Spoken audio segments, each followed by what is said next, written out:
Morning everyone, Jim here. Well, I'm going to be working out in the garage today, I guess. I've run the heater a little bit. It's not too bad in here. It's probably 35, 40 degrees. And it's about 35 outside. So what I'm going to do is this maple slab project that you'd watched me planing a few videos ago. I've got it set up and I'm going to start sanding on it because the router bit, when it went over the slab, left some tool marks, and I'll show you those in just a moment. And even though the slab still feels relatively smooth, you know, I've got to get it sanded down, get rid of those marks, and then start polishing it up before we put the stain on it. So, let me show you what I'm talking about.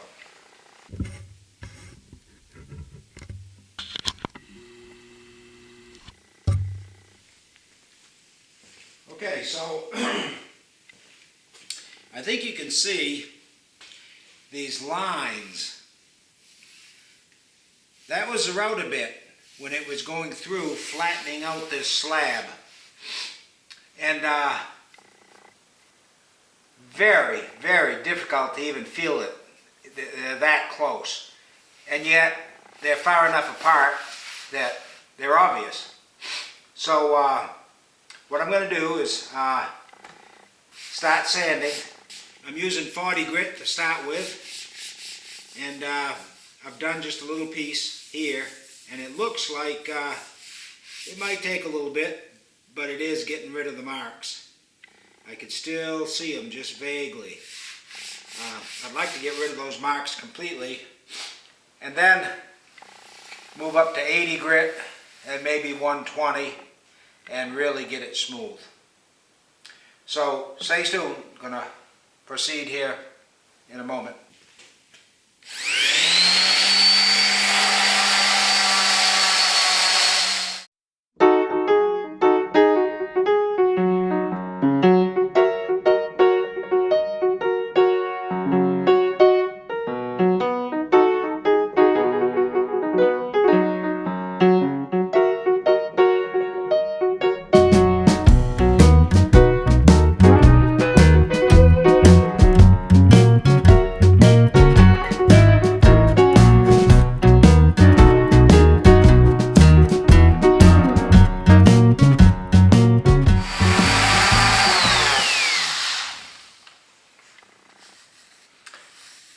Well, that's 40 grit sandpaper, and I gotta tell you, this maple is hard.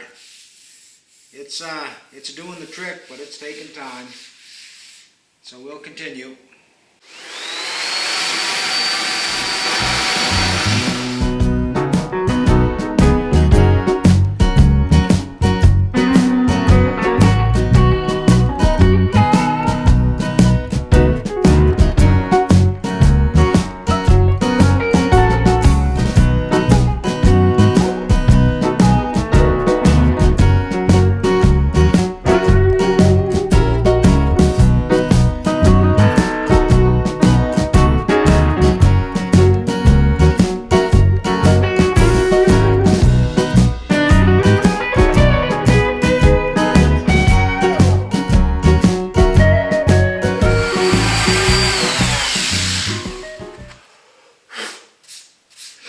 Well, they're coming out, but you can still see where I haven't touched very much, and I almost have to just kind of concentrate on each one and kind of wear it out of there. This 40 grit, boy, that's rough stuff. I would have thought that would have taken this right down, but it is hard. So the first owner of this piece is going to be a baker, and they want to use this for a big hut block type trivet thing. So this will be having some kind of butcher block stain put on it. And the epoxy fill I'll save for when the temperature gets warmer outside, because it really ought to be 70 degrees. And it's by no means 70 degrees in here. I don't know if anybody's noticed the rings on this piece yet. This particular slab, if you count the rings, comes out to about 135 or 140 years that this thing has been growing. So, all the way back to the 1800s when this thing started. Alright, so let me continue.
Alright, it appears that I got the lines out of it.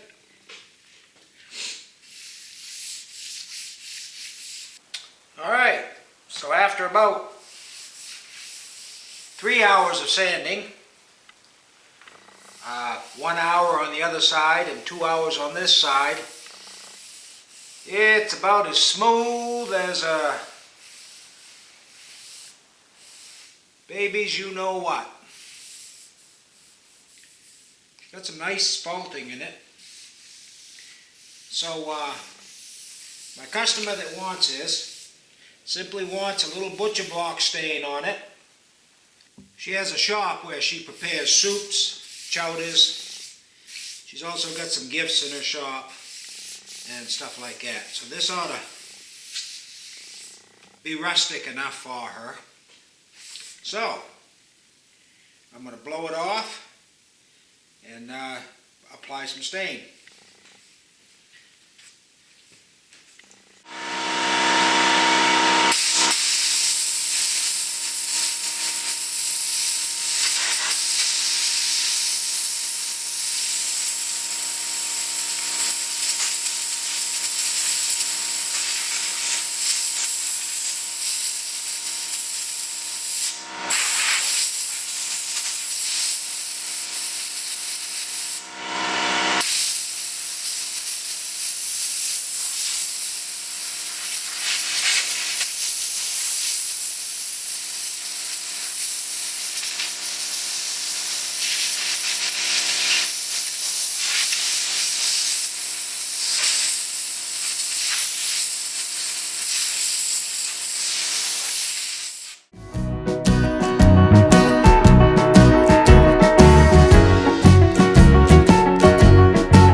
epoxy fill on at least one of them as soon as the weather warms up. Until then, I'm doing something a little more simple. And it gives me an idea what the grain pattern is going to look like.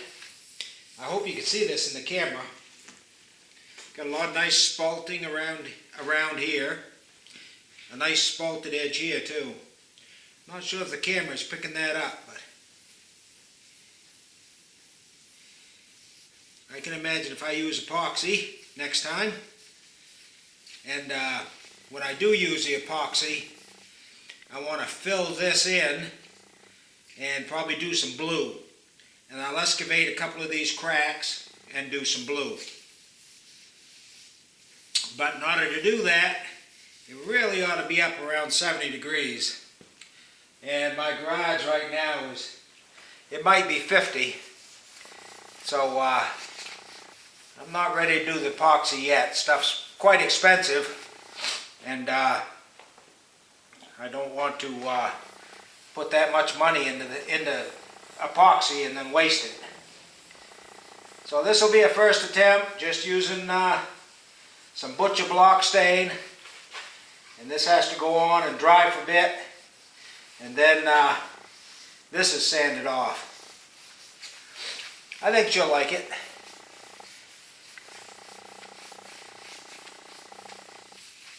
Well, it looks quite pretty actually. I hope you're catching that on the film. I'm going to see if I can maybe zoom in on one of these spalted areas.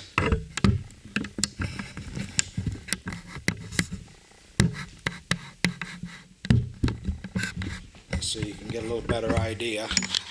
And like I said, this crack here on the next one, hopefully I'll be taking and doing an epoxy fill. Like I say, maybe a Blue River, I think they call it, or something. Yeah, it'll be fun to try out. Yeah, you can see how that's spalting. This is sugar maple, rock maple. People call it by different names. It is hard. It's about 135 years old in about. This particular slab is 3 inches thick.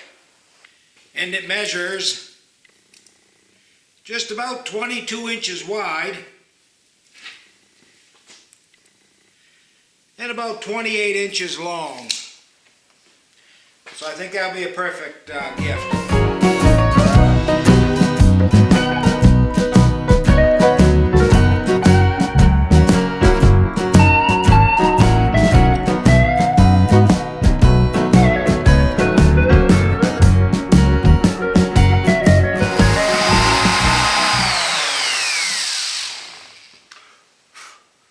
So, after letting this set for several hours,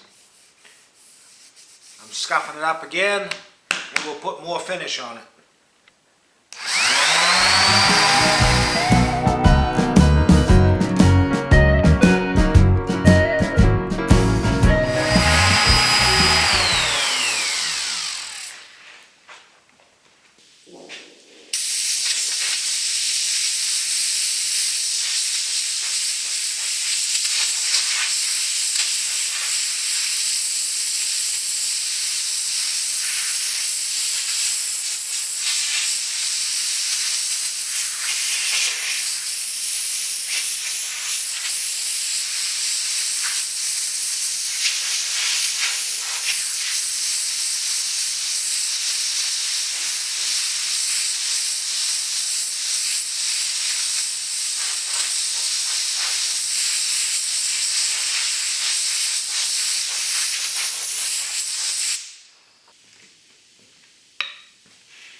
It goes on really smooth, this finish.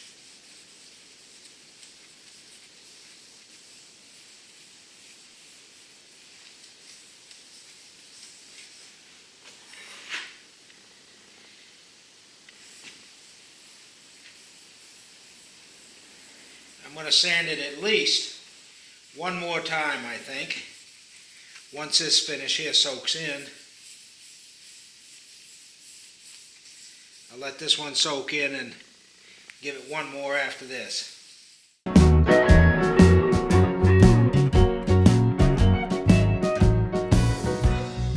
The other side is finished, and you'll see that when you see me post the video for this. But I want to put a little mark on it just so she knows where it came from. I know maple is hard, so I want the iron to be hot enough.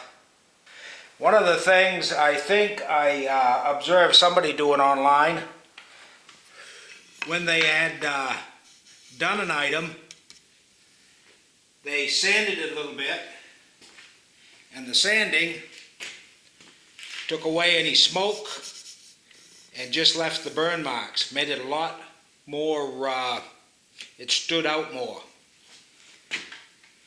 So, let's hope this is hot enough.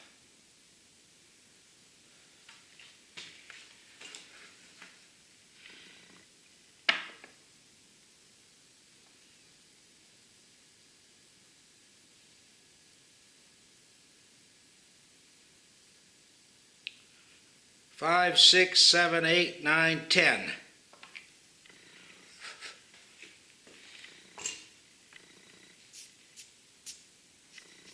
I think that's about as good as it's going to get.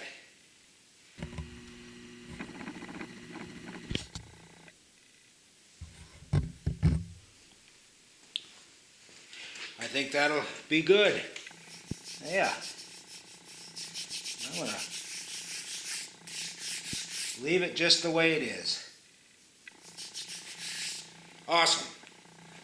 So, I would say the iron works pretty good. The only thing is, if I had a lot of pieces to do, I might keep a torch handy, and just so I could heat the end of it fast, maybe use the torch on the end of it a little bit. Anyway, thanks for watching. I hope you enjoyed and learned something. Online, again, this is Budget Branding, I believe was the name of it. Just so you can get a look, their business card. Thanks for watching. If you learned anything, please give me a like and a subscribe, and I'll be back with more videos soon.